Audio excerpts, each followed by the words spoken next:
Saat HP ini keluar, satu pertanyaan saya yang saya masih terheran-heran adalah kenapa dengan chipset yang sama dengan Poco X6 Pro harganya dibanderol jauh banget. Untuk saat ini Poco X6 Pro ini hanya sekitar 4 jutaan.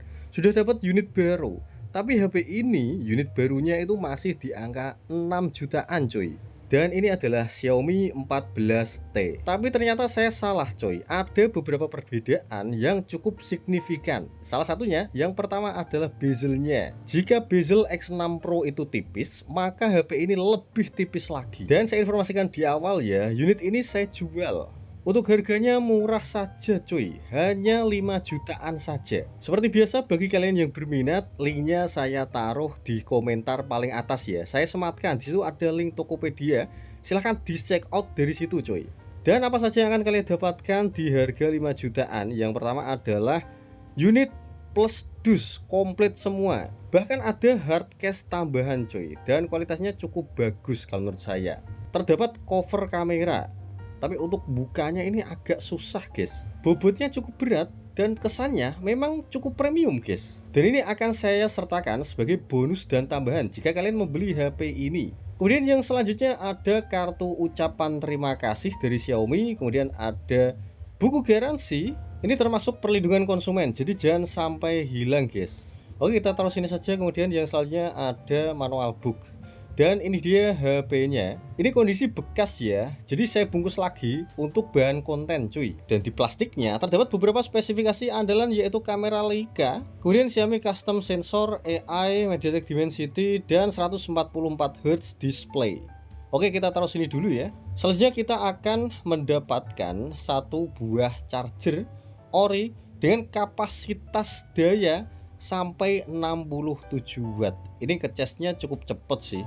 Berbeda dengan yang versi Pro ya, itu diberikan charger sebesar 120. Tapi faktanya, semakin besar kapasitas charger, semakin panas saat mengecas. Oke, dan ini dia HP-nya, Xiaomi 14T.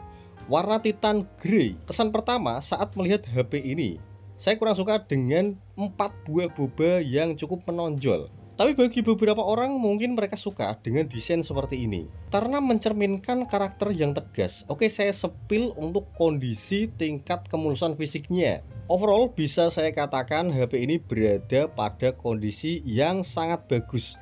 Untuk tingkat kemulusan di atas 95%, saya yakin. Karena pemakaian baru sekitar 2 bulanan coy.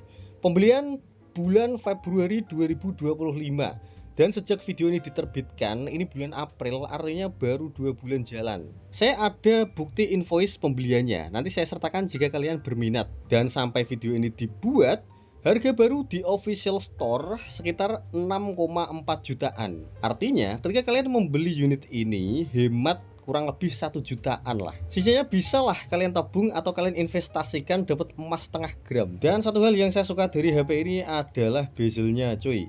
Atas, bawah, samping, kanan, kiri tipis banget, simetris. Padahal tadinya bezel yang simetris seperti ini sudah dipatenkan Apple, tapi ternyata hampir semua mid-range sampai flagship menggunakan bezel tipis yang simetris seperti ini. Oke, sekarang kita bahas soal spesifikasi layarnya. HP ini menggunakan panel AMOLED dengan 68 miliar warna, refresh rate 144 Hz, Dolby Vision, HDR10+, dan kecerahan sampai 4000 nits. Dan asal kalian tahu itu bukan spesifikasi HP mid-range ya, jelas itu spesifikasi layar flagship. Menonton video menggunakan HP ini akan memberikan pengalaman visual yang lain daripada yang lain cuy. Layarnya lebar, bezelnya tipis, mantep banget pokoknya. By the way, resolusi layar dari HP ini sebenarnya masih Full HD+. Itu kalau saya lihat dari beberapa sumber. Tapi di pengaturan bisa ditingkatkan, entah itu fitur software atau resolusinya memang lebih tinggi dari Full HD, saya juga kurang tahu. Yang pasti soal opsi dan pilihan tampilan, HP ini mantep banget, banyak cuy. Mulai dari pilihan warna, rasio penyegaran layar, dan bisa disetting sampai 144 Hz. Itu pun bisa kita pilih aplikasinya coy. Jadi bisa kita sesuaikan dengan kebutuhan kita.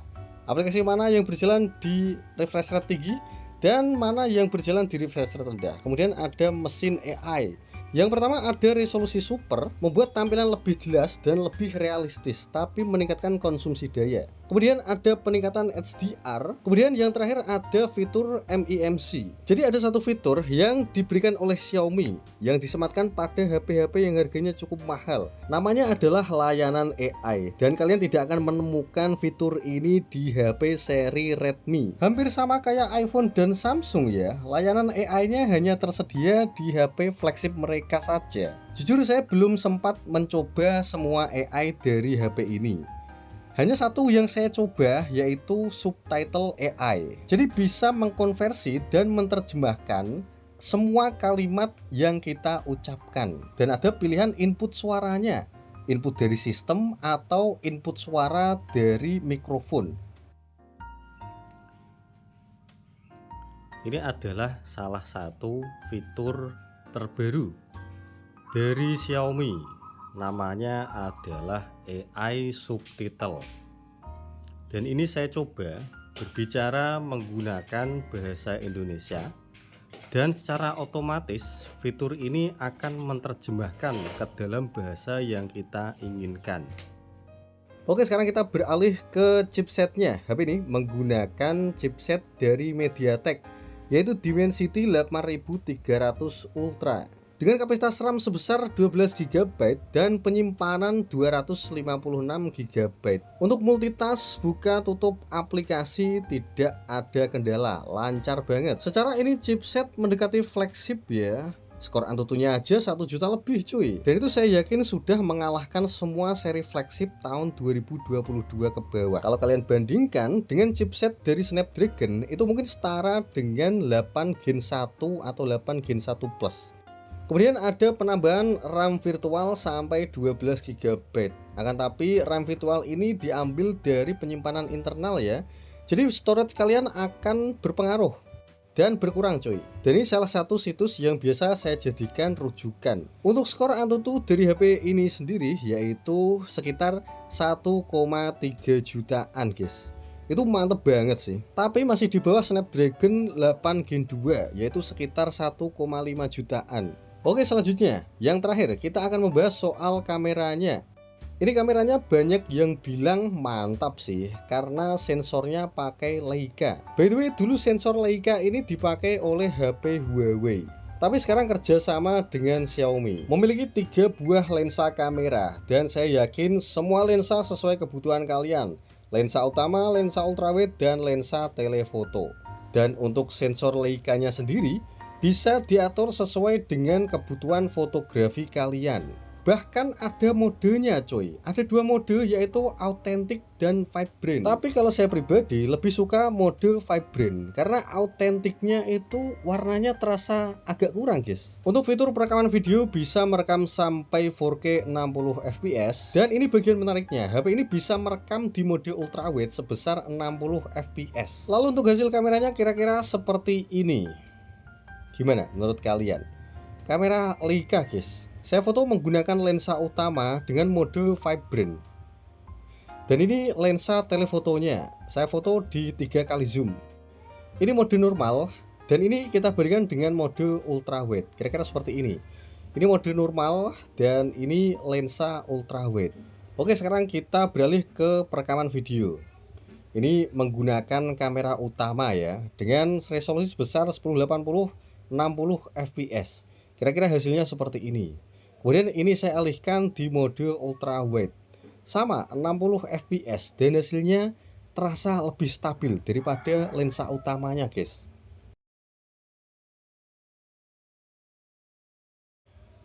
Dan ini saya alihkan ke kamera depannya.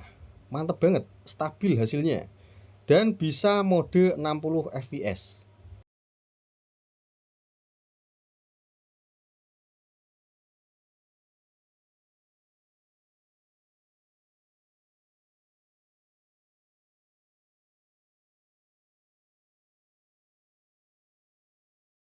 Dan itu adalah sedikit ulasan singkat dari Xiaomi 14T. Dan sekedar mengingatkan lagi ya, HP ini saya jual murah saja, hanya 5 jutaan. Bagi kalian yang minat silahkan cek di kolom komentar. Saya sertakan link Tokopedia, silahkan check out dari sana coy.